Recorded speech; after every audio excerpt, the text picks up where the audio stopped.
ആമയൂർ കൂട്ടക്കൊലക്കേസിൽ ശിക്ഷിക്കപ്പെട്ട പ്രതി രജികുമാറിന്റെ വധശിക്ഷ സുപ്രീം കോടതി റദ്ദാക്കി. 2008 ഭാര്യ ലിസിയെയും 4 മക്കളെയും ക്രൂരമായി കൊലപ്പെടുത്തിയ കേസിൽ പാലക്കാട് സെഷൻസ് കോടതി നൽകിയ വധശിക്ഷയാണ് ഹൈക്കോടതി ശരിവച്ചിരുന്നത്. ജയിലിലെ നല്ല നടപ്പ് പരിഗണിച്ചാണ് സുപ്രീം കോടതിയുടെ ഈ നടപടി.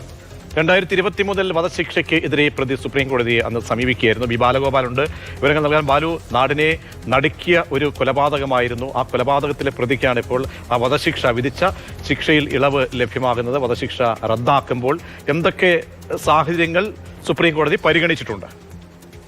ആമയൂർ കൂട്ടക്കൊലക്കേസിൽ ശിക്ഷിക്കപ്പെട്ട രജികുമാറിന്റെ വധശിക്ഷയാണ് സുപ്രീം കോടതി ഇപ്പോൾ റദ്ദാക്കിയിരിക്കുന്നത്. ജയിലിലെ നല്ല നടപ്പ് പരിഗണിച്ചാണ് വധശിക്ഷ സുപ്രീം കോടതി റദ്ദാക്കിയത്. അതേസമയം കുറ്റകൃത്യത്തിന്റെ തീവ്രത കണക്കിലെടുത്ത് രജികുമാർ ജീവിത അവസാനം വരെ തടവ് ശിക്ഷ അനുഭവിക്കണമെന്ന് സുപ്രീം കോടതി വ്യക്തമാക്കി.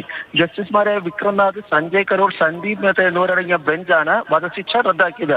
2008 ജൂലൈയിലായിരുന്നു കേസിന് ആസ്പദമായ സംഭവം ഉണ്ടായത്. ഭാര്യ ലിസി, മക്കളായ അമല്യ, അമലു, അമന്യ എന്നിവരെ രജികുമാർ ആസൂത്രിതമായി കൊലപ്പെടുത്തിയെന്നായിരുന്നു കേസ്. കൊലപാതകത്തിന് മുൻപ് മൂത്ത മകളെ ലൈംഗികമായി പീഡിപ്പിച്ചിരുന്നുവെന്നും പോലീസ് കണ്ടെത്തിയിരുന്നു.